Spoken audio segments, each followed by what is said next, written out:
IPF Diana selaku dosen pengampu mata kuliah Teknologi Informasi dan Komunikasi dalam Pendidikan Universitas Ibnu Khaldun Bogor. Yang saya hormati Bapak-bapak, Ibu-ibu sekalian yang dirahmati Allah. Alhamdulillah pada kesempatan kali ini kami akan mencoba mempresentasikan materi tentang Student Centered Learning. Kami dari kelompok 4 yang terdiri dari saya sendiri, Ibu Herni, SPD, dan rekan saya, Bapak Hidayat, SE, dan Bapak Pastori, STV, dan Bapak Anton Budiharjo, LC. Baiklah, di sini kami akan mencoba mempresentasikan tentang model pembelajaran Student Centered Learning. Baiklah, saya akan mempresentasikan tentang materi Student Centered Learning atau yang lebih dikenal dengan SCL. Apa sih itu Student Centered Learning? Student Centered Learning adalah pembelajaran yang berpusat kepada siswa. Di sini guru hanyalah sebagai fasilitator. Adapun tujuan dari pembelajaran Student Centered Learning adalah yang pertama, meningkatkan kualitas dalam setiap pembelajaran. Yang kedua yaitu merangsang rasa ingin tahu siswa dalam belajar. Yang ketiga yaitu mengembangkan potensi siswa secara utuh, dan yang keempat yaitu aktif dan mandiri. Adapun model-model pembelajaran yang termasuk ke dalam model Student Centered Learning adalah yaitu yang pertama Small Group Discussion atau yang lebih dikenal dengan SGD. Yang kedua yaitu Role Play and Simulation. Yang ketiga yaitu Case Study and Discovery Learning. Yang keempat yaitu Self-Directed Learning and Cooperative Learning. Yang kelima yaitu Collaborative Learning and Contextual Instruction. Yang keenam yaitu Project-Based Learning and Problem-Based Learning and Inquiry. Itu pembelajaran, model-model pembelajaran yang mencakup terhadap model pembelajaran Student Centered Learning. Baiklah, di sini saya akan menjelaskan satu-satu dari model pembelajaran Student Centered Learning. Yang pertama yaitu model pembelajaran Role Play and Simulation. Apa sih model pembelajaran Role Play and Simulation? Yaitu penugasan materi melalui pengembangan imajinasi dan penghayatan siswa.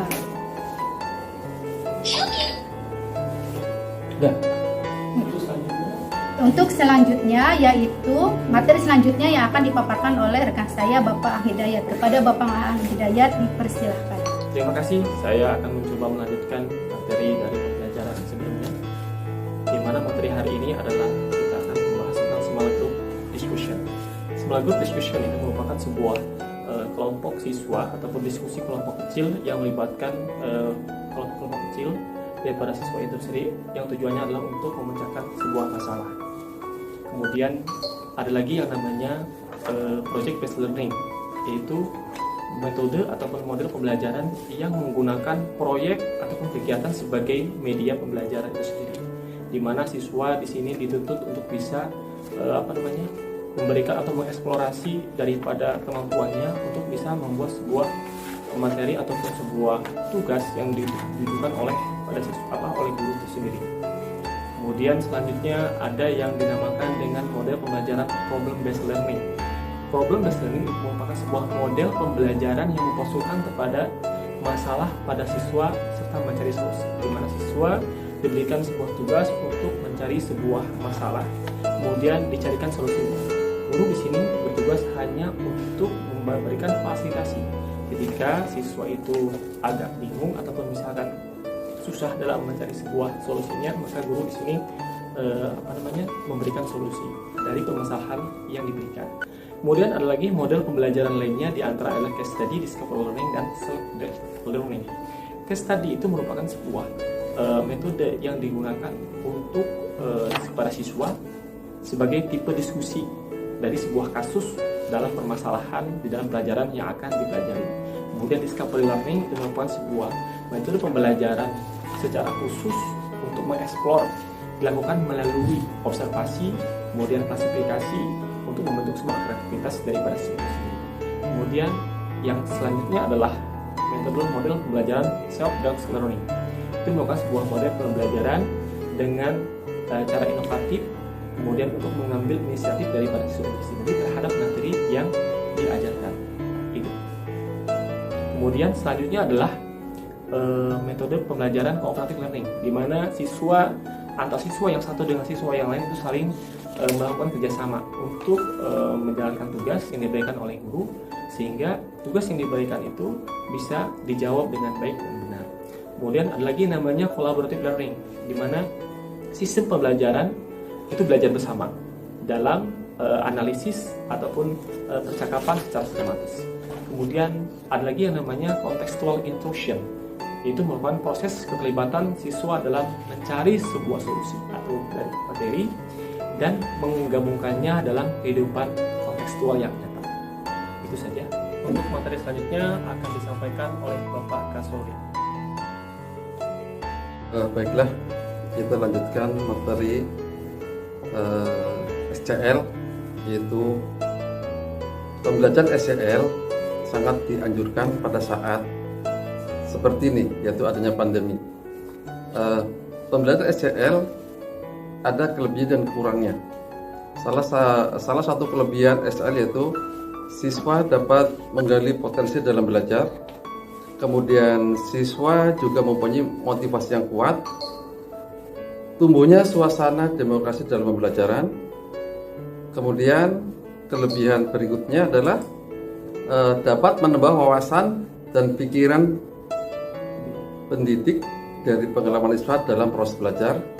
Kemudian dapat mengaktifkan siswa dalam belajar, menganalisa berbagai macam gaya belajar, yaitu bisa dengan kuis atau diskusi dan lain-lain.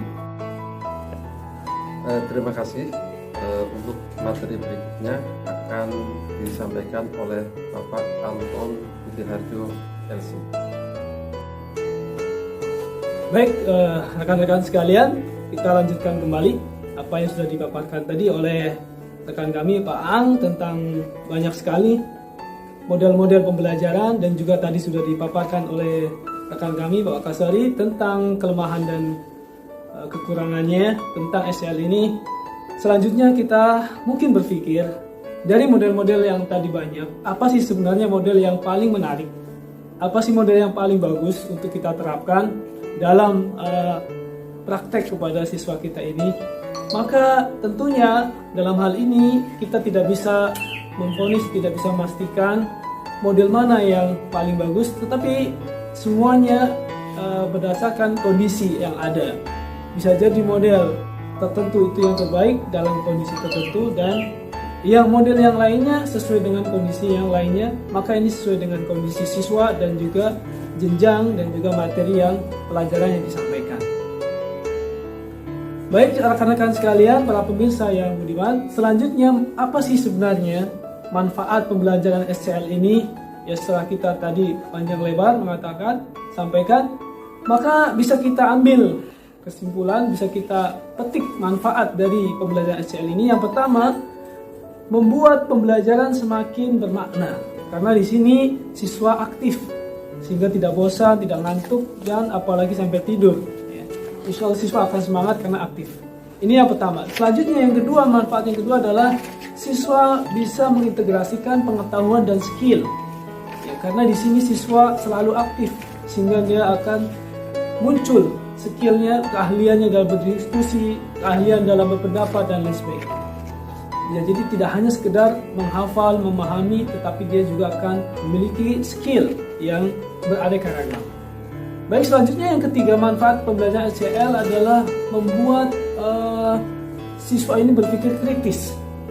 karena dia biasa berdiskusi, biasa dia menganalisa suatu masalah, sehingga dia akan bisa berpikir kritis. Tentunya berpikir kritis yang positif. Dan tidak ada salahnya juga kalau seandainya dia mengkritisi gurunya kalau memang ada salah dengan adab yang baik. Selanjutnya manfaat pembelajaran SCL adalah bisa menjadikan siswa ini mandiri dalam belajar.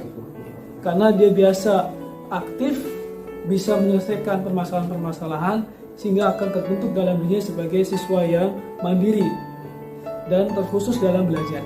Ya, ini.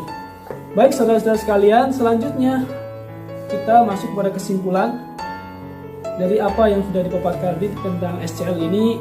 Apa yang bisa kita petik kesimpulannya? Pertama adalah SCL ini berpusat pada siswa.